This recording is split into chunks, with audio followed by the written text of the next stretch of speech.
Hi guys, and welcome back to another fully operational video.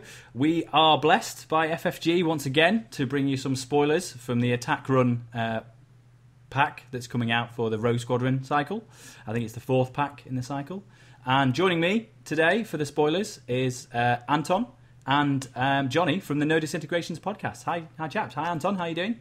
Not too bad. And Johnny, you doing good? Good, thank you, matey. Yeah.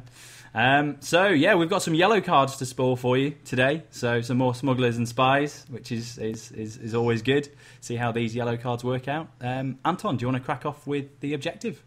Yeah, and it starts off with a lovely piece of art. It's the Smuggler's Gambit. It's a 5/1, and each opponent's reserve value cannot be increased by card effects. Each opponent. Yeah, sort of a bit of a nod to the 2v2 there. So there are a couple of dark side objectives, aren't there, that give +1. Would you like me to name them all? Challenge accepted. Go for it. Well, there's ones I know. General's Imperative. Yep. Recon Mission. Yep. And Jabba's Reach are the objective ones. I'm not sure if there's any. I can't remember if there's any cards that do it, but those are the 3 that come to my mind. Johnny, do you want to crack off with card number 2? So, card number 2 is our character from the set. This is Platt. O'Keefe? I have a strange name, and this is even stranger. O'Keefe. I'm going to go O'Keefe. She is a 2-cost character smuggler, 2 HP, 1 black unit damage, 1 white tactics icon. She has shielding and a reaction. After this unit enters play, look at each opponent's hand. Which is interesting. So, Boffin Spy with some bit more to her. But a 2 health unit is probably not going to stick around too long. No, shielding though. Shielding helps. Shielding helps. And for 2 costs, tactics, 2 health and shielding is pretty good. 2 force pips as well, 2 force pips. Not terrible in an edge battle. And a great hairdo. Yeah. Great hairdo. Is she the first blonde in the Star Wars game? Or in Star Wars? She might be. I'm not counting Winter because her hair's white. Okay. Fair enough. She does look like she just rolled out of a Van Halen tribute band. Yeah. Again, each opponent's hand. So, another nod. This is clearly stacking up to be, if it's playable in 1v1, it's going to be ridiculous in 2v2. And that's a well-costed unit. I'd happily pay 2 for those stats and abilities, and that tactics really seals the deal, I think. Yeah, nice Twi'lek Smuggler, shielding, buff and smile, all rolled into one. A bit of backstory. Does anyone actually know who Platt is? I didn't before this. I was doing a little bit of research, and she is a well-known smuggler, famous for writing a special book. A special book? A special book. 50 Shades of Smuggling? No? Not that kind of book? I think we might find out soon. Oh, okay. Say no more. I guess we'll move on to card 3. Okay, and so, card number 3 is not a book. But it is a 2-cost neutral information broker. It's a neutral unit, as we say, 1 health, so a bit susceptible to force choke and evaded reactions, and anyone with a gun, basically. It's 2 combat icons, both edge enabled. It's a unit damage and a white tactics. Tactics is always good. It's a character, traded, and it has reaction. After the force phase begins, this unit gains a force icon for each card in each opponent's hand until the end of the phase. So, in a 1v1, that's going to have 2, sometimes up to 6 if your opponent has a board already built up and they just want to keep an edge hand. Yeah. Depends what you're playing. Yeah, it depends what they're playing. Yeah. I have tricks with this unit, ideas I've got, but it's 1 health is what's causing me the issue. Yeah. I'm not sure I'm going to keep it on the board for long. Protectors, Jedi protectors. Yeah. That's what problem. You're going to be forced to run protectors to get the best out of this unit, I think. Yeah. Protectors will help. I mean, you've got some inherent shielding with Platt as well, which I guess this person's got to be attacking or defending to benefit from that shield. Yeah. But then tactics, probably might want to chuck him in. True. Yeah, he seems like he could do quite. I mean, I'm not sure which one of those two is the broker. Whether it's the. I think it's Tom Selleck. Is it Tom Selleck? Yeah, Magnum PI. They're doing. Yeah, that is a great tash. It's a great tash, and I think someone's in the background stolen Chewie's bandolier. It's nice. There's a lot going on in that artwork because I'm pretty sure that is that a YT transport overhead. It looks like with the landing strut of a YT. Yeah. There's a lot going on in there, so there's a lot to get hold of. But especially again in a 2v2, that's bonkers amounts of edge icons for force icons, force pips. But for 1v1, I'm thinking if you've had your turn and you just before the force phase, you play a couple of holding all the cards. Suddenly, your unit, they can't do anything about it. It could win you force struggle, and smugglers aren't known for winning force struggles. So no. So it could be a nice tricksy type of thing to pull off. Back to the days of holding all the cards. It seems like it's been a while, but. It feels like home. I still get caught out by those freeloaders. Yeah. Ben in our local meta, so he plays freeloaders. He's like, "How many cards you got in your hand?" I'm like, "Oh, 2 less than I'm about to have." Is the answer to that. But yeah, that's a great unit. I mean, yeah, one health is the liability there, but pretty solid icons. If they were black, it probably wouldn't cost just 2. Yeah. But yeah, I mean, happy with that. And it's neutral, so you got no issues with resource match, and it's not. You can have as many of them out as you can get out. So. Also, if you're playing this 2v2, if you're opposite the Sith player and they've got the force chokes and stuff, you could actually put this into the common reserve. Ooh. Your partner plays it and try and get him away from that kind of direct damage. That thing is he's so easily force chokeable. Yeah. But maybe if you put him in the common reserve, your partner plays him, maybe protect him a little bit. Or if they've got protectors and you haven't, if they're playing Jedi. I was going to say, there's a world of possibilities open up in 2v2, which there seems to be a pod that's tailored to. You probably do have some form of protect, whether it's Wookiees or Guardians or something. Yeah, Wookiee lifestyle. So there's more opportunities to keep this guy alive in a 2v2 world. Yeah. You could also drop him in with a Falcon. Probably the worst card to drop in the Falcon, but if you've got him in hand and you want to pinch the force. Yeah, again, it's at tactics. Surprise tactics from nowhere, because it's never a bad thing. It's obviously, if you can drop a Yoda in, it's better, but Tom Selleck will come in and save the day, that's fine. Yeah. That's fine. Do you want to crack off with card number 4, Anton? Oh, it's that famous book I was talking about. It's the Smuggler's Handbook. It's 2 cost, 3 pips. Not good. It's an enhancement. Enhance your play area. Increase each friendly player's reserve value by 1. And I say each friendly player's reserve. There it is again. Yeah. Unique as well. 3 pips. Yeah. So if you do have one out and you draw the other one, it's not wasted. Not a bad thing. It's good, but I'm feeling for 2 costs. Yeah, 2 costs worth getting your reserve value up by 1. Would you like this to have a resource on it? Just like a 1 resource. Yeah, I think similar to like the pilot cards. That's what I was resource we've seen. Yeah, I don't know how much because again we've not seen that many card effects that play with the reserve value. So if I'm honest, I don't know how if I am qualified to value how much that effect is worth. See, to me, this is it's worth in probably Rebel decks. You got your defensive ER4, you've got the new Commander Control, which can boost your reserve up. So there are ways, but I'm not seeing it so much in Smugglers. But there are some other sets like the Undercover Operatives. Is it Undercover Operatives? Where you, if you have less units on the board, then you draw up to your reserve value on their turn. So that could be very beneficial. Yeah. So you can leverage more out of that effect by having a higher reserve.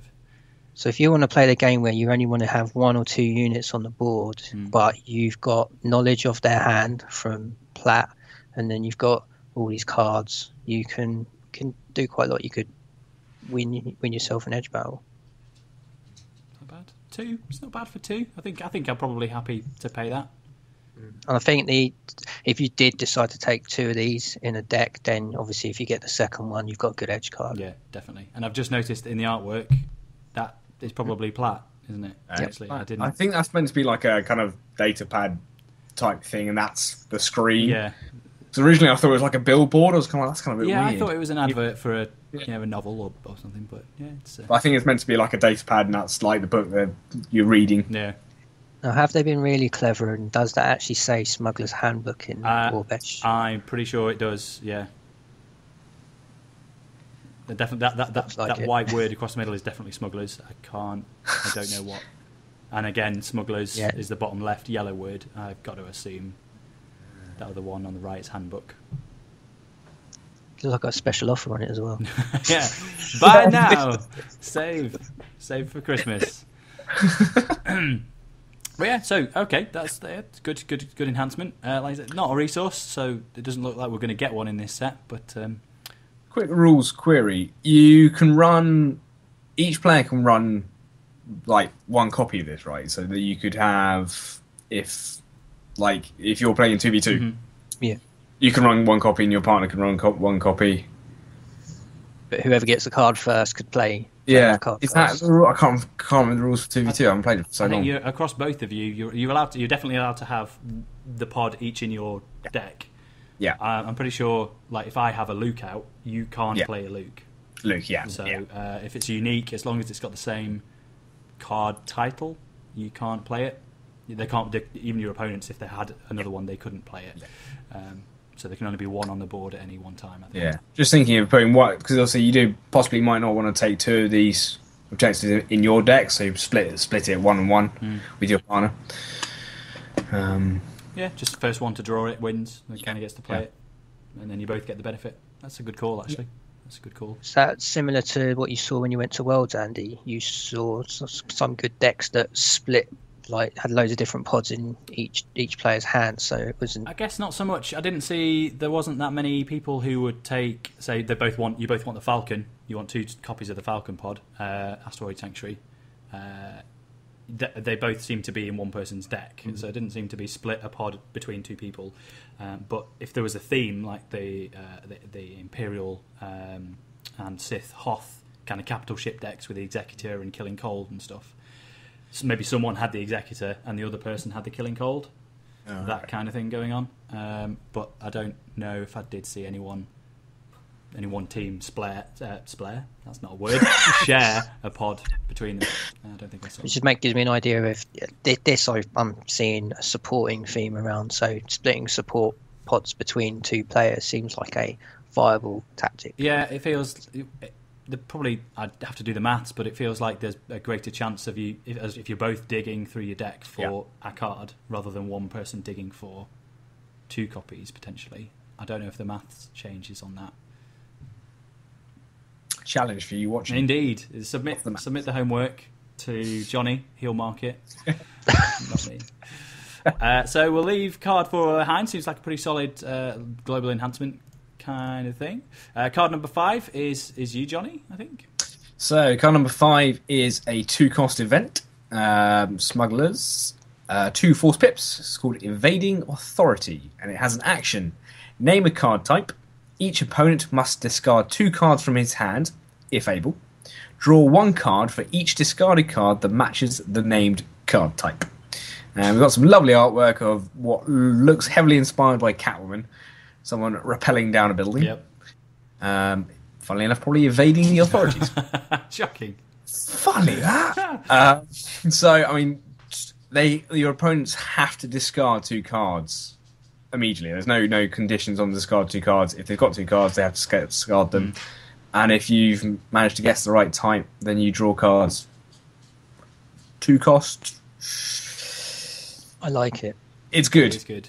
Yeah. Got to have those 2 resources, though. You have. It's bonkers in 2v2. Again, this is a 2v2 pod, let's face it. Yeah. That is bonkers in 2v2. Because I don't think it's... you don't have to be lucky with... I don't think there's any luck really involved in terms of whether you get to draw the cards. You're just making your opponent make a tough decision. Yeah. If you're playing Jedi, they want to keep their units. Yeah. So the things they want to discard are, enhancements and maybe resources, that kind of stuff, or fate cards. That could be quite cool.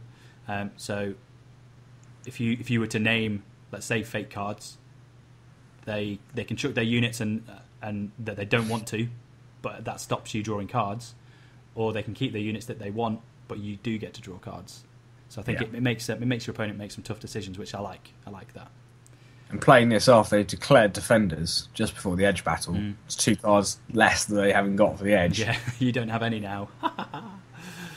You possibly drawing more. It's just yeah, that's good. I love the artwork on this as well. I thought this was a Netrunner card when I first saw the artwork. But it's great. It's lovely. Lovely. Okay, I'm moving on to card number 6 in the pod. No surprise here for what seems to be 2v2 centric. Supporting Fire is a fate card. I'm actually liking this fate card as a 1v1 include at the moment, actually, because it stops you overcommitting and losing cards to a Twist of Fate, which is quite good. But yeah, Supporting Fire, 1 force pip. Target friendly player may place 1 non-fate card from his hand into your edge stack. So, like it. Very good. Yeah, more Supporting Fire is good. So, I mean, Anton, it feels like maybe you've had some thoughts around building some combos around this pod. Yeah, it all resolves around Dash, really. Dash and probably Wookiees. Thinking you either try and load up your information broker to win the force, or you're forcing them to discard. So if they're keeping a low amount of cards in hand, then Invading the Authority comes into play just to sort of flush out all those cards, so edge battles don't become a problem. Yeah. Then with all your white tactics, you just either control the board and then come in with the heavies and extra blast, and hey ho, Smugglers win the day. Back to how it used to be, the yellow cards. Balance is restored. Oh wait, hang on, still light side win. Yeah. I mean, it doesn't seem like it's not one of these pods that we look at and go, that's ridiculous. Yeah. But it does feel like it's quite a healthy number of combos that we can try and build into that. So that's good. That's good. I think it's 2v2. I think you see it as a support pod. And 1v1. I'm sure someone, probably Anton, probably some crazy deck. Lead the charge with that. It'll fit nicely into and. Well, look, all the pods we've ever spoiled have been meta defining, game changing pods. So I'll make sure I'll give this one a good run.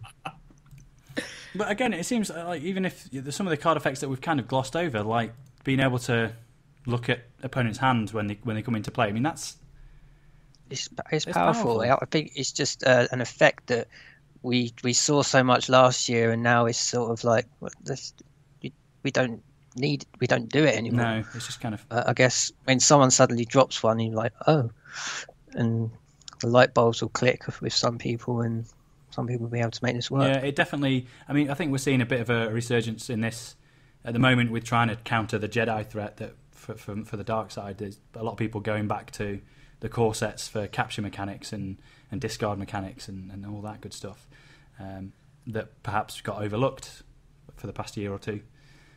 So I think this whilst it's not blatantly setting the world on fire from the word go, like May the Force be with you or the Dash and Freeholder pods at the time, I think there are some good combos here that we just need to wrap our heads around and see how it works. And obviously we're only halfway through the set as well, the cycle.